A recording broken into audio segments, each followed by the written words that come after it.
Alright guys, today we are reacting to politically incorrect commercials from the golden era. I hope we don't regret this today. This flat tire needs a man. Okay, first of all, before the ladies come in already and start going, excuse me? Let's just wait and hear them out. You never know. Like, I know ladies are more than capable of changing a tire these days. I get it. But maybe they specifically need the male DNA for a reason. So let's just hear them out what they have to say, okay? But when there's no man around... Oh yeah, the damsel in distress.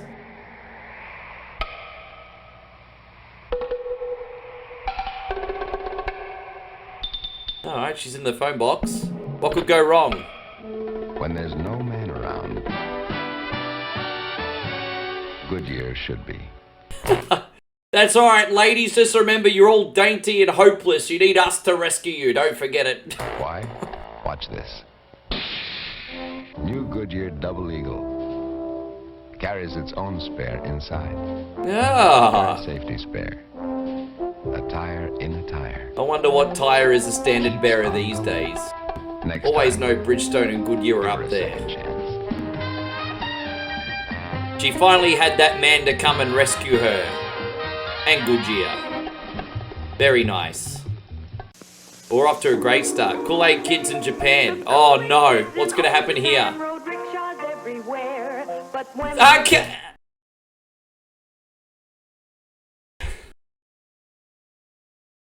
Aren't, like, rickshaw drivers... I mean, that's a stereotype to begin with. Like, okay, let's jump to Asia, anywhere in Asia, and jump on, like, a rickshaw. But aren't they, like, from other parts of Asia? Oh, that's good. Me. Alright, let's go. Sat down to eat, they sure did miss their favorite treat. Kool-Aid, Kool-Aid, tastes great. Wish we had some, can't wait. A story man who heard the kids. Oh, he's got a kimono on. Hi, Kool-Aid keeps me very wise. Stand by, please, for big surprise. Kool-Aid, Kool-Aid. Okay, so an exaggerated accent, sure.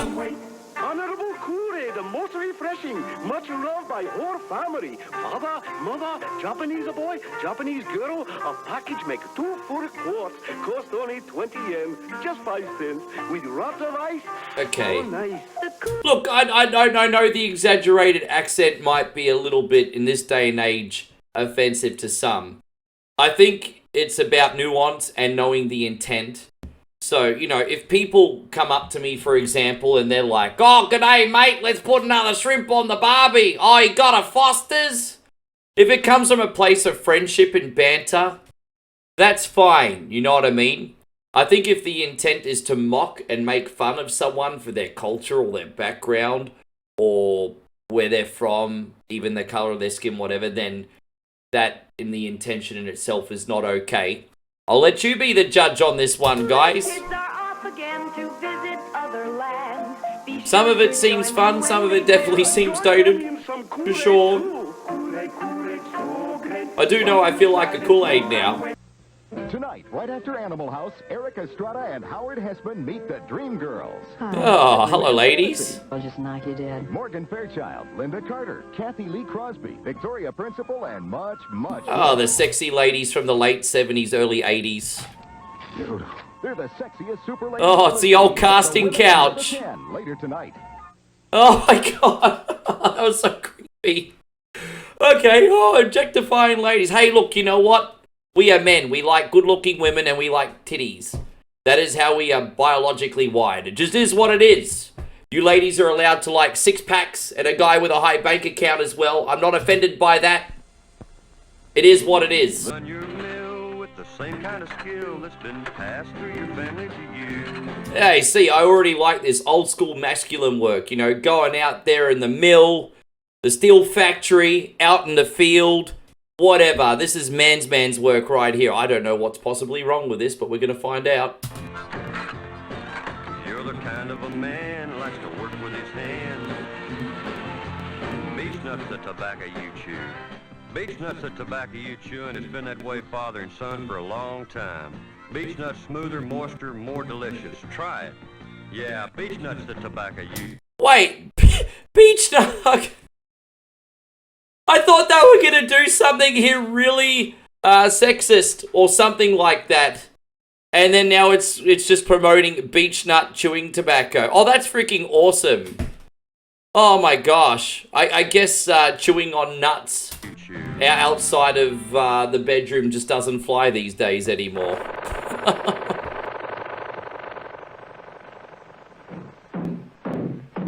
Alright, the Flintstones. They work hard, don't they, Barney? Yeah? I hate to see them work so hard. Yeah, me too. Let's go around back where we can't see him. Gee, we ought to do something, Fred. Stop budging. How's about taking a nap? I got a better idea. Let's take a Winston break. Oh, a cigarette commercial and kids' cartoons. Okay. 20 times a pack. Winston's got that filter blend. Yeah, Fred. Oh god, can you imagine little Billy in 1964? He's watching this on the TV, and I mean, Mum doesn't care. She's either vacuuming the living room, or I don't know if you've seen The Queen's Gambit. She's probably having a couple vodkas in bed, and then all of a sudden, 8-year-old little Billy takes a forged note saying that his mum needs some cigarettes. Guilty as charged. I used to pick up cigarettes for my grandmother. It's a miracle I didn't smoke them myself. And yeah, 8-year-old little Billy is smoking some Winstons. Oh, that is evil, Flintstones. You can't be pushing cigarettes on the kids. What the hell, man? The blend makes the big taste difference, and only Winston has it. Up front where it counts. Here, ahead of the pure white filter.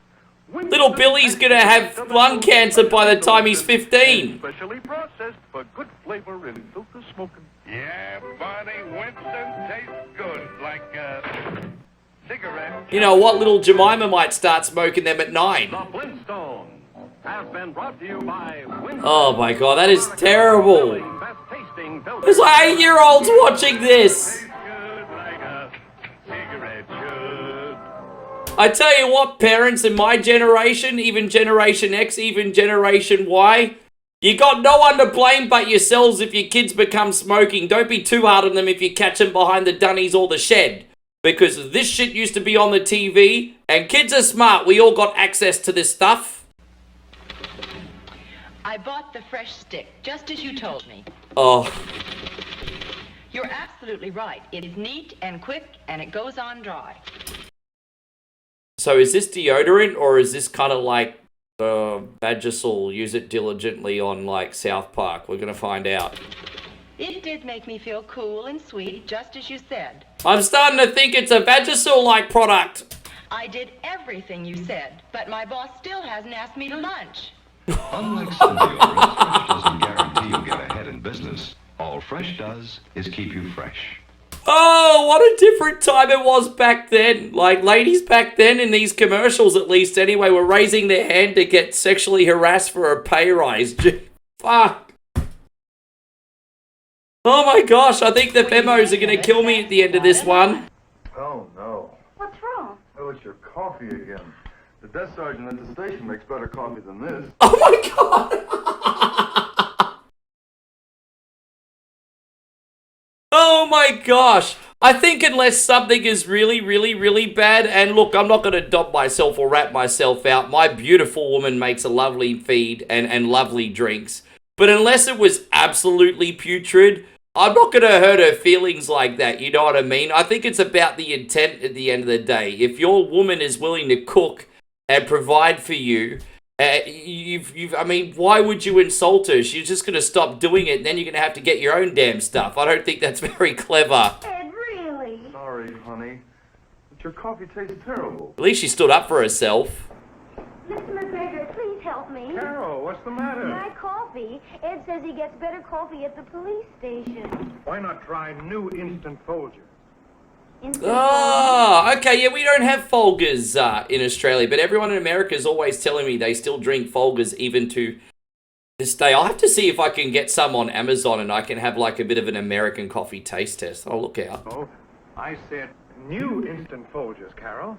Tastes good as fresh perked, because it's made from fresh perked coffee. Then they actually turn that fresh perked coffee into new instant Folgers. Yeah. As good as fresh perk because it is. Fresh perk. Mr. McGregor, I'll try it. I hope she makes her husband happy. The Sarge never made coffee like this. It's new instant Folgers. Tastes good as fresh perk. I like it better. Oh, well, you know what? All's well ends well. He's a little bit of a chauvinistic pig. I am a little bit too. She's a loving wife. He's happy. She's happy. All sorts are wrong that commercial, but it all worked out in the end. Try new Instant Folgers. Tastes good as fresh fruit because it is. Good on you, Folgers. Now what? Morning, dear. Good morning, sweetie birdie. I'm out of coffee. Uh-oh. Out of coffee. Isn't that wonderful? Out of coffee? Well, at least he's not abusing his wife for being a shit cook or a shit drink maker. So, I mean, he's kind of being a bit melodramatic. Hardly the manliness of guys, but let's see what happens here. What a time to run out. Go get that coffee, love. Giant size Instant Maxwell. Ah, yeah. A really big jar of That is a big New jar. Giant size Instant Maxwell House gives you cups and cups and cups. Dozens of extra cups of the coffee with that warm bean flavor. Warm bean flavor because it's made from coffee beans still warm from roasting. That's why new Instant... I love how melodramatic that these commercials used to be, or not melodramatic, how much they used to exaggerate it. These beans taste fresh because they're still warm when they're put in the jar. I mean, you could advertise anything back then. Like, you're saying that they're warm beans in the jar and they've probably been sitting on the shelf for 6 months. So you're going to try to be like, they're snap warmed? I don't know. I mean, whatever. I just think that's kind of ridiculous. Tasting coffee yet. So to make sure you've always got plenty of coffee for the man in your house, get the new giant size Instant Maxwell House. You won't have to run out again. Yeah, so what, did he just kiss her neck? You missed the lips, buddy. Your squad is ready for you to lead them through with Johnny 7 OMA you charge. Okay, you know what? As a kid growing up in the 80s, I am Generation X. Back then, I didn't have a problem with kids playing with replica guns. You know, cap guns were very big in Australia, actually. You know, those little caps that you like pop, pop, pop, pop, pop. You know, cops and robbers, you know, cowboys and Indians, everything like that. Obviously, cowboys and Indians, a little bit less politically correct now, of course, but it was harmless. Obviously, in this day and age, with everything you see going on in the news, with everything, obviously, there's probably a little bit more sensitivity that needs to be had for this kind of stuff. I'm not trying to go on one side of the fence or the other. I could just see how, for some people, a gun commercial might be problematic. But, I mean, this was just normal for us as kids, even in the 80s, to play with toy guns. It was no big deal. But let's see what happens. Bullseye for Johnny 7. Watch out, tank. Fire anti-armor shell.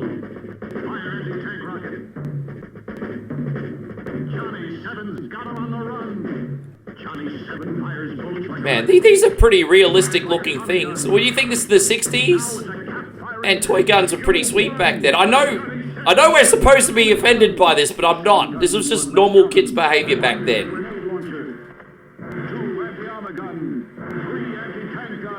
I guess some people might find it a little bit uncomfortable. So the kids are very young playing with these things, but I mean... There's no other gun like it. To be sure, look for Johnny 7, OMA, the one-man army. Yeah. I got my first toy gun technically when I was 2, but it used to be those plastic ones that would pop out the bubbles. And then when I got to 6 or 7, you get, even at the news agency at the corner store, you get those packets of, like, you'd have a cap gun and then, like, the handcuffs and then a few other things.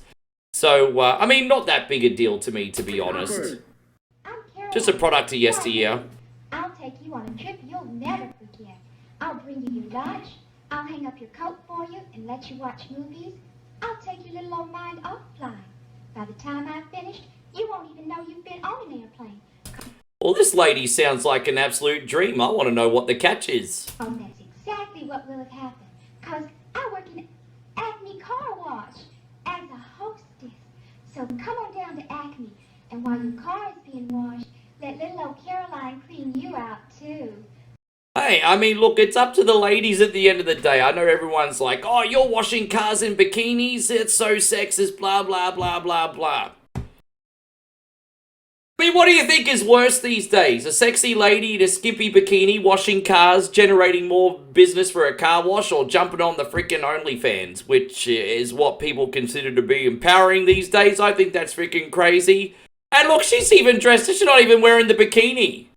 So she's doing it in the conservative way. I don't see how this is offensive. It's a beautiful lady, wants to treat her man like a king. I pay for the service, and everyone goes on their merry way. And while you're there, how about a hot wax? Oh, hot wax. Maybe you can get one. I heard you want to be free. Howdy! Grapes! The name? Goofy Grape. Though why they call me Goofy, I don't know. Yes, sir. I'm one of the new funny-faced drinks from Pillsbury. Funny faces, fancy drinks. One of the new funny-faced drinks. Here's what you do. You pour me into a pitcher, add water, don't add sugar. I'm already sweet when you buy me. You can drink all you want. Mom won't mind. 'Cause look, Mom, I'm pre-sweetened without sugar. So what is it here? Is it the fact that the grape is supposed to be retarded or something? Or am I missing something else? From what I can see here, it looks like the grape is being special needs and exaggerated in an offensive way. I can kind of see that. And so are my friends. Injun Orange. Oh. Rootin' Tootin' Raspberry. Oh, there we go. All right. Strawberry. Hi. All right. Yeah, we don't need to mention the rest. Oh shit. Look for us at your store. Funny face drinks from Pillsbury. Okay, moving on. Enjoy your funny face drinks, everybody. Vroom, vroom, vroom. Today, so I have exciting story to tell about... Okay, what's his exciting story? And again, another exaggerated accent, everybody. Beautiful new Ford Mustang car. And inside car, boy and mother and shopping bag. And inside bag, box of post-rice crinkles. And inside box of post-rice crinkles... Wow, Mom! Boy, oh boy! There's a Mustang car inside the Rice Crinkles. Oh, no, dear. The Rice Crinkles are inside our Mustang. But there is a Mustang inside the Rice Crinkles. Oh, there is a Mustang inside the Rice Crinkles. A Mustang just like ours. And... You know, I don't get it. So we got, obviously, I think is a little Chinese boy advertising this commercial with an exaggerated broken English accent, which is not the really offensive. Like, a lot of people speak in broken English when they haven't fully grasped the language. Just like if I went over to another country and tried to speak Thai, for example, I would be absolutely terrible. What I'm interested about is the context behind this commercial. Where does this fit? Like, Ford Mustang, you know, American muscle there, cereal. I just don't know where the context is. I don't know why this is the direction they went into advertising the commercial. It makes no sense to me. So, sugary Rice Crinkles give happy... Oh, I get it. Okay, sure. I'm a little bit slow. It's because Chinese kid eats rice. So therefore, because he's from China, we have to advertise a rice product. Okay, yep, stereotype. There we go. Went over my head. Get it now. Mustang, you do too. Inside post-rice crinkles. Oh my gosh, look at the box. Hard top and fastback. Race with your friends. You go vroom vroom when you get Mustang car free inside post-rice crinkles. I can't. Terrible. Oh, hello, love. Take dictation. I won't sharpen pencils. Look how pretty this lady is now. And let this sink in.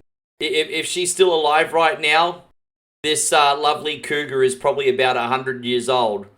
Come here, little Billy, give your great-grandmother a kiss. I can't file. My boss calls me indispensable. Oh. Just a minute. Will you make a copy of this? Naturally.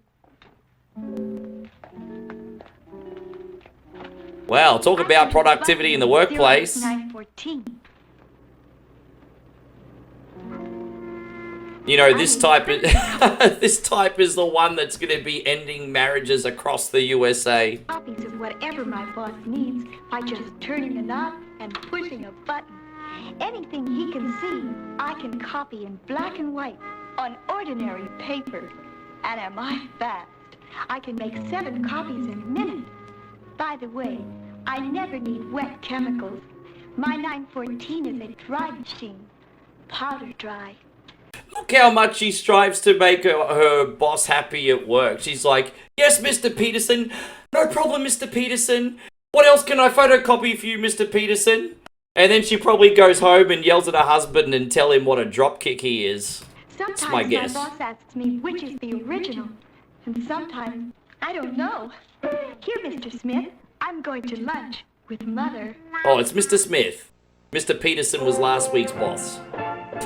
A working day out here stretches from sun up to sundown. Ah. But there's always time for a Marlboro. Cigarette ad? That gives you flavor, rich and full.